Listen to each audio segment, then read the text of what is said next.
disclaimer, remember that these are just exaggerations of political parties, and we don't mean to offend any of you. This is our fun way of showing very different views and facts on a very controversial topic. Greetings, U.S. citizens. I'm Karen Jackson with New Herald News, and today we will be discussing immigration in the United States.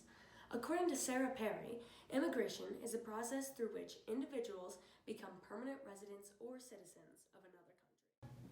In order to look at all sides of this issue, we will be conducting interviews with River Wood, a Democrat, Tiffany Smith, a Republican, and Lily Scott, an independent. Remember that on New Herald News, we like to look at all sides, and we don't want to force you into a certain view. With that out of the way, let's ask Lily Scott about the history of immigration.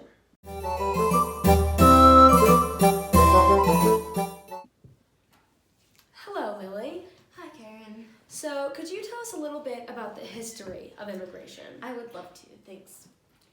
One of the first groups to immigrate to America were the Pilgrims. The Pilgrims wanted religious freedom from England. From the 17th century to the 19th century, Africans were being sent against their will to America to become American slaves. And in 1880 to 1920, everyone was rushing to America to find new economic opportunities.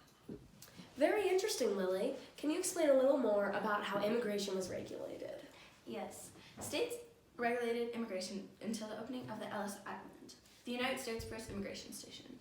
The first significant legislation dealt with the immigration of the 1882 Chinese Exclusion Act. In 1965, new laws ended the favor of European immigrants, and now U.S. gets most of their immigrants from Asia and Latin America. Thank you very much for that, Lily. Stay tuned for our interview with River Wood and her opinions on immigration.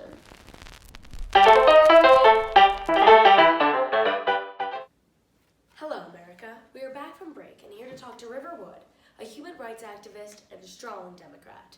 Hello, River. Hey, I'm River. I'm a Gemini and a total Democrat. I think love will save us all, and I think we should just accept everyone, no matter race, gender, religion, sexuality. We need to love people. By the way, is this your house? No, this is my mom's house. My van crashed yesterday, so I don't have anywhere to live, but I'll have my van soon. So. Okay, well, would you like a donut maybe to make you feel better? I'm gluten-free, vegan, lactose intolerant, and vegetarian, so I don't take that stuff. Right, It's okay. basically like eating a baby in front of me, so don't like it. Anyways, moving back to the topic here, what are your thoughts on immigration? Well, actually, I prepared some facts. Let me take them out of my vest. So lots of people say that immigrants take American jobs, but that's not the case at all. In fact, political writer Joshua Collins says in an article that for every 100 low-skilled immigrants, 464 jobs are created for Americans. But this isn't it.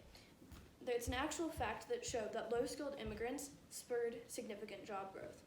And also, high-skilled immigrants can also help this too. They create new products and services, businesses, and jobs for Americans. In fact, immigrants and families are founded over 40% of Fortune 500 companies. These companies provide 10 million workers for Americans. And for every 100 high-skilled workers, 183 jobs are created for Americans. Very interesting. It's amazing how just one immigrant can make a huge impact in America. Yeah, and that's not even it. Really? There's more. Elaborate. Well, it also expands on culture and diversity. How would you define culture? Well, culture is the customary beliefs, social forms, and material traits of a racial, religious, or social group. How does this benefit America? Well, when immigrants come into America, they are sharing their expertise, their music, traditions, art, etc. And although lots of people think this is a racist American culture, it really just expands on it. Yeah, I see. That's actually very interesting. Anyways, any other benefits that you would like to share of immigration? Well, this connects back to culture. But when you are having people immigrate and migrate to different places, your foreign affairs and trade increases. This is very helpful because it can help end problems like poverty, gender inequality, and world hunger. This is all according to Ian Golden, a director at the Oxford University. Very nice. Well, I would just like to say before we go on break, thank you so much, River, for sharing your opinions and also a lot of facts on the pros of immigration. Yeah, don't worry about it, love. And I just want you to know that, you are beautiful. And women are beautiful. Everyone's beautiful. Everyone who's watching this is beautiful. Unless if you're a straight white male. Nah. Okay, well, anyways, after we come back from break, we'll be talking to Tiffany Smith. Republican. Hello, America. We are back from break and here to talk to Tiffany Smith, a well-known Republican. So, Tiffany, do you have any facts to back up your views on immigration? Well, immigration has caused abundant problems within the United States. I understand that immigration was how our country was created, but that was organized, sophisticated growth. With so many illegal immigrants in the United States, things are out of control. There were over 10.5 million illegal immigrants in the United States in 2017. All of those immigrants are taking up space and jobs. I am aware that Riverwood says that more illegal immigrants can cause more jobs, but that's just not true at all. According to Kimberly Amadea, immigrants take lower level jobs that don't require that much communication, such as maintenance, agriculture, and construction. This hurts Americans with a high school diploma or lower to get jobs. I see your point. How would you say that immigration affects the population or the actual environment that we live in?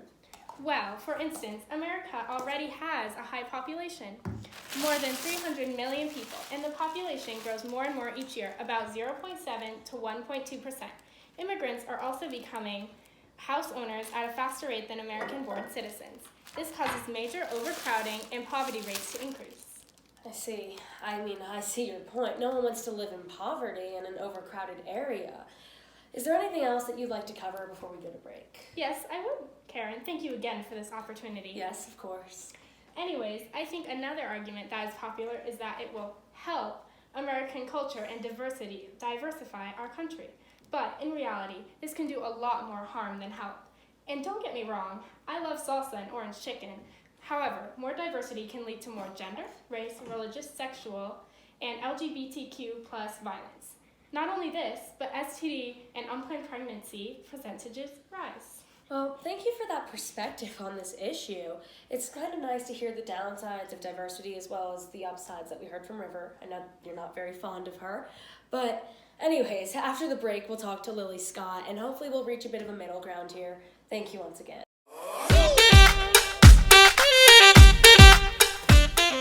Welcome back. We're here with Lily Scott to finish our segment up today. Hi Karen, thank you again for having me. Of course, it is truly my pleasure. So today we were kind of hoping to find a middle ground. We just got done talking to River Wood, a Democrat, and Tiffany Smith, a Republican, and they both had some pretty different views on immigration. So I just have a few questions to ask you. Number one being, what is being done to fix this issue?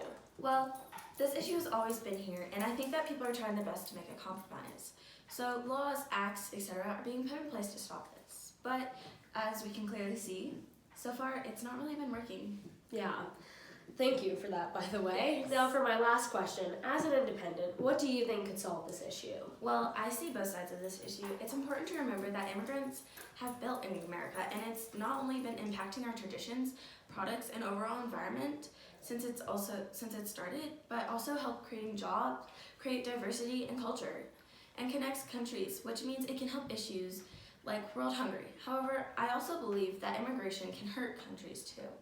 By taking away some of the construction, maintenance, and agricultural jobs for Americans, which is a high school and education or lower, creating poverty and overcrowding issues, and creating violence and STDs and unplanned pregnancies.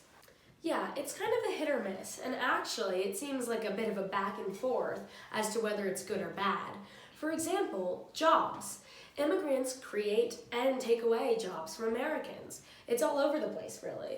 So there doesn't seem to be a clear solution. What do you think, Lily? Again, I believe both sides, and I think both sides have good points. And to be honest, I really think that this issue is too far controversial to make a realistic compromise. But the one thing that can eventually hopefully be done is agreeing on helping immigrants and less developed places. Many people choose to come to America to escape religious persecutions, gang violence, and corrupt government economic downfalls.